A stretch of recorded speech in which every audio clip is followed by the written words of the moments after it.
Casting director के बाद creative director का मेन पार्ट होता है सिलेक्शन में। बजट दिया जाता है कि ये मैं आपको एक बजट दे रहा हूँ, अब आप सारे actors cast. Hello everyone, welcome back to my channel. और आज की वीडियो में मैं आपकी क्वेरीज का जवाब देने वाली हूँ, क्योंकि जो मैंने लास्ट वीडियो बनाया था उसमें भी आपने कमेंट्स करके बहुत सारे क्वेरीज मुझसे पूछे और उसके बाद भी बहुत सारे क्वेरीज आ ही रहे थे। तो इस वीडियो में आपको उन सभी का जवाब मिलने वाला है। So let's begin. तो सबसे पहले बहुत सारे लोग मुझसे यही पूछते हैं कि आप अपने एक्टिंग जर्नी का वीडियो बनाइए, हम देखना चाहते हैं। तो फिलहाल मैंने वो वीडियो कभी बनाया नहीं है और शायद से मैं नहीं बनाऊंगी अभी, क्योंकि मैं चाहती हूँ कि पहले मैं और कुछ अच्छा अचीव कर लूँ या कुछ अच्छे शोज करूँ, फिर जाके जब मुझे ऐसा लगे कि हाँ अब मुझे ये वीडियो बनाना चाहिए तो तब मैं इसका वीडियो ज़रूर बनाऊंगी। बट अभी के लेवल पे मैं नहीं बनाना चाहती ये video. Next question is, audition shoot करते वक्त हमें फ्रंट कैमरा यूज़ करना चाहिए या बैक कैमरा यूज़ करना चाहिए? तो मैं आपको बता दूँ, मैं हमेशा से फ्रंट कैमरा में ही पहले वीडियो शूट करती थी, चाहे वो ऑडिशन हो या कोई भी वीडियोस हो। लेकिन हमें फ्रंट कैमरा की इतनी आदत हो जाती है ना कि जब हम ऑडिशन देने बाहर जाते हैं और जब वो प्रॉपर कैमरा होता है तो उसके सामने ना हम कभी कभी कॉन्शियस हो जाते हैं। और जैसे कि हम जब फ्रंट कैमरा में शूट करते हैं ना तो हमें पता होता है कि हम लोग क्या कर रहे हैं, अच्छा मुझे ये एक्सप्रेशन देना चाहिए, कहीं ना कहीं मैं अपने आप को देख पाती हूँ फ्रंट कैमरा में। बट जब हम बैक कैमरा में शूट करते हैं तब हम अपने आप को नहीं देख पाते हैं एंड तब ऑडिशन देने में दिक्कत आती है और ये मैंने बहुत फेस किया है। तो मैंने डिसाइड किया है कि अब से मैं भी बैक कैमरा में ही ऑडिशन वीडियोस शूट करूँगी, ताकि मुझे वो एक हैबिट रहे और मैं अच्छे वीडियोस बना पाऊँ। तो इसलिए मैं आप लोगों को भी यही सलाह दूंगी कि आप लोग भी बैक कैमरा यूज़ करके ही वीडियो बनाइए। नेक्स्ट क्वेश्चन इज, ऑडिशन का ड्यूरेशन कितना होना चाहिए?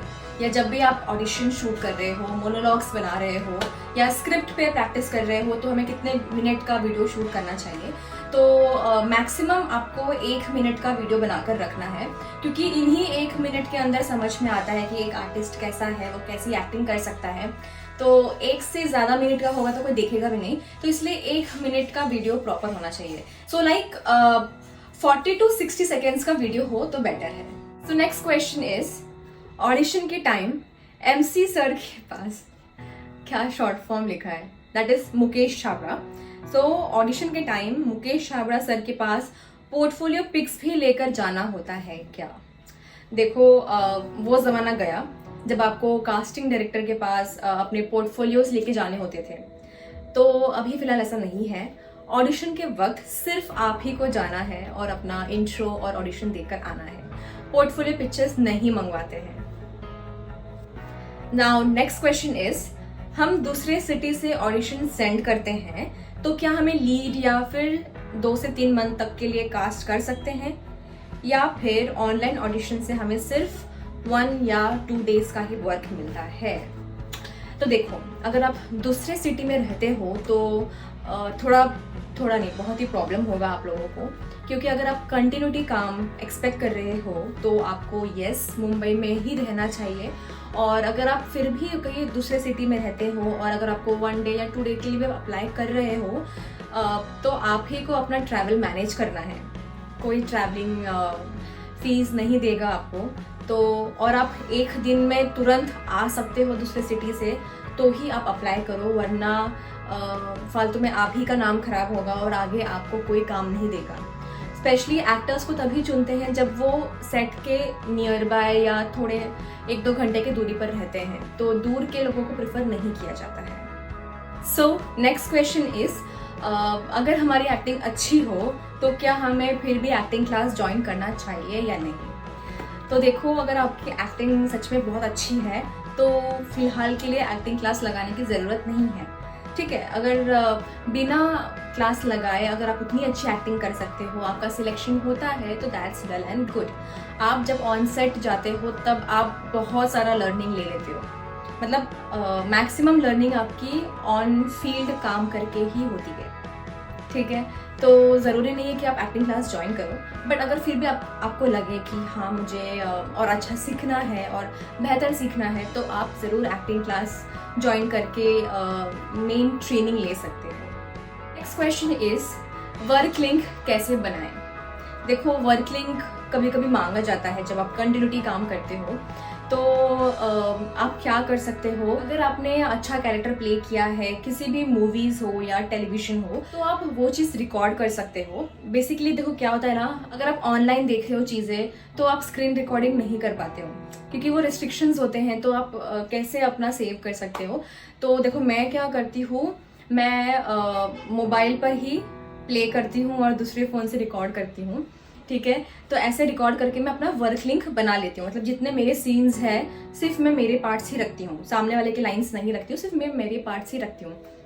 और पर ये सब भी अपलोड करने के बाद यूट्यूब पर कॉपीराइट लग जाता है, वीडियो ब्लॉक कर दिया जाता है। ठीक है, तो आप क्या कर सकते हो, पहले आप अपलोड कर दो।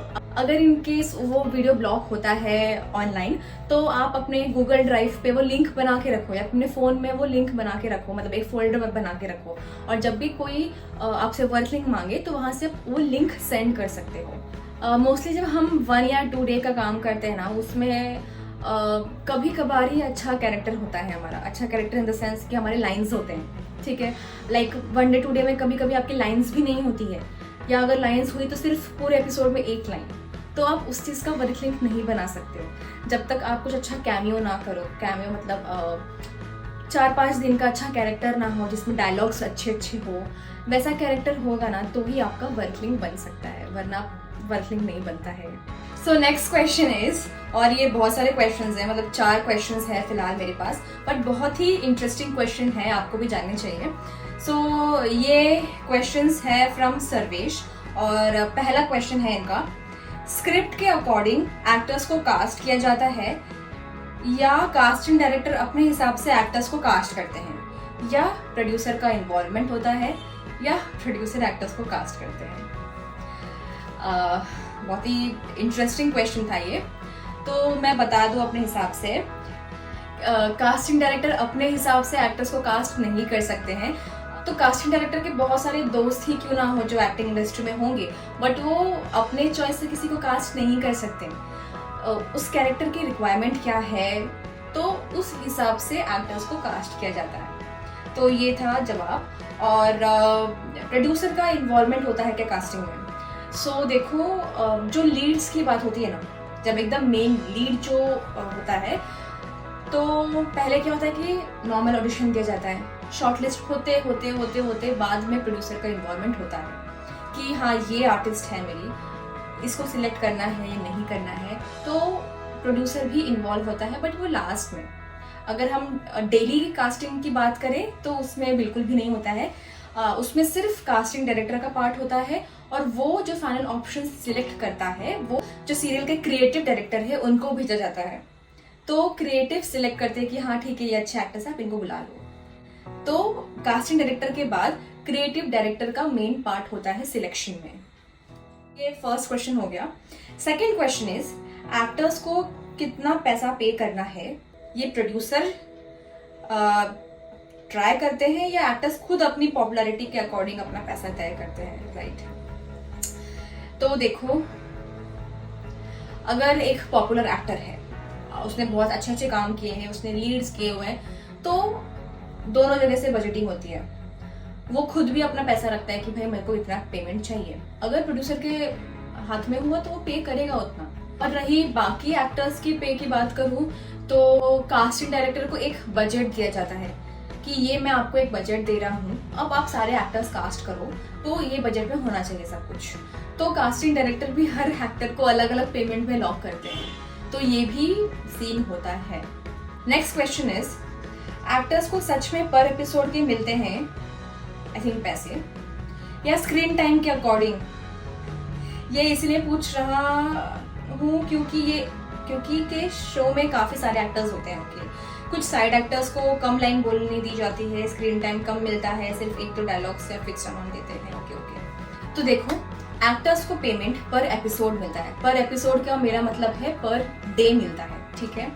और ऐसा नहीं होता है कि आपकी स्क्रीन टाइमिंग कम है तो मैं आपको कम बजट दूंगा, ये बिल्कुल नहीं होता है। अगर मैं अपना एग्जांपल शेयर करूं तो पता है कैसा होता है, अगर आपको 3.5 बजट मिल रहा है, ठीक है, कभी कभी उस एक्टर्स को इतनी लाइंस दी जाती हैं कि लगता है कि ये तो मैंने 4000 के बजट के हिसाब से काम कर दिया, और कभी कभी 3.5 में आपका सिर्फ एक ही लाइन होगा, या कभी कभी लाइन भी नहीं होगा।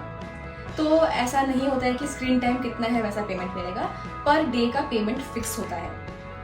और उसमें आपकी स्क्रीन टाइम ज़्यादा हुई तो अच्छी बात है, कम हुई तो आपको तो बजट मिल ही रहा है आपका। तो ये सारी चीज़ें होती है। Next question is, TV shows तो लंबे चलते रहते हैं, तो क्या स्टोरी राइटर्स आगे लिखते रहते हैं और कैरेक्टर्स के डायलॉग्स भी राइटर ही लिखते हैं? तो पता है कैसा होता है इसमें, कुछ स्टोरी तक लिखी हुई रहती है, राइटर्स ने लिखी रहती है, बट जैसे जैसे जब वो ऑन एयर जाता है कोई भी शो, मतलब जब लोग देखने लगते हैं, उनका लोगों का इंटरेस्ट किस एपिसोड में ज़्यादा आ रहा है, वो लोग क्या देखना चाहते हैं, तो हम कंज्यूमर्स को ध्यान में रख कर ही राइटर्स स्क्रिप्ट लिखते हैं आगे। और हर A to Z जितने भी कैरेक्टर्स हैं पूरे एपिसोड में, पूरे सीरियल्स में या टेलीविजन हो या मूवीज हो, राइटर ही लिखता है सारे डायलॉग्स। तो जिससे कि अगर किसी सीरियल में लव स्टोरी बहुत अच्छी लग रही है, लोगों को पसंद आ रहा है, तो वो उसको और ड्रैग करने की कोशिश करेंगे। अगर कोई एक पर्टिकुलर सीन है वो लोगों को अच्छा लग रहा है, TRP ज़्यादा आ रही है, तो राइटर भी उसे सोचेगा कि चलो ठीक है, मैं अगर ये डिमांड है इस सीरियल की लोगों की, तो वो इसको और एक्सपैंड करेगा और नई स्टोरीज लेके आएंगे जो वो पर्टिकुलर सीन से बिलोंग होगा। पता है कभी कभी क्या होता है, मतलब मैंने जो देखा है, हम लोग एक शूट कर रहे हैं, ठीक है, शूट कर रहे हैं और बाकी का एपिसोड आगे क्या होने वाला है किसी को पता नहीं होता है। तो यहाँ पे हम लोग कुछ सीन्स निकाल रहे हैं, वहाँ से दूसरी नेक्स्ट आगे क्या होने वाला है वो सब स्टोरी प्रिंट होती रहती है। फिर वो प्रिंट होके आती है कि अच्छा देखो ये अब आगे स्टोरी ये होने वाला है, फिर लोग वो बंच शूट कर लेते हैं, फिर नई स्टोरीज आती हैं, फिर वो हम फॉलो करते हैं। तो ऐसा होता है, हम यहाँ पे दूसरी स्टोरीज हम परफॉर्म कर रहे होते हैं, वहाँ से राइटर्स लिख कर हमें भेजते रहते हैं। तो ये सारी चीज़ें हैं। सो अभी तक इतने ही क्वेश्चंस थे, और फिर भी अगर आपको लगे कि कुछ छूट गया है या आपके और कुछ क्वेरीज है, तो आप नीचे कमेंट्स में मुझे बता सकते हो। Thank you so much.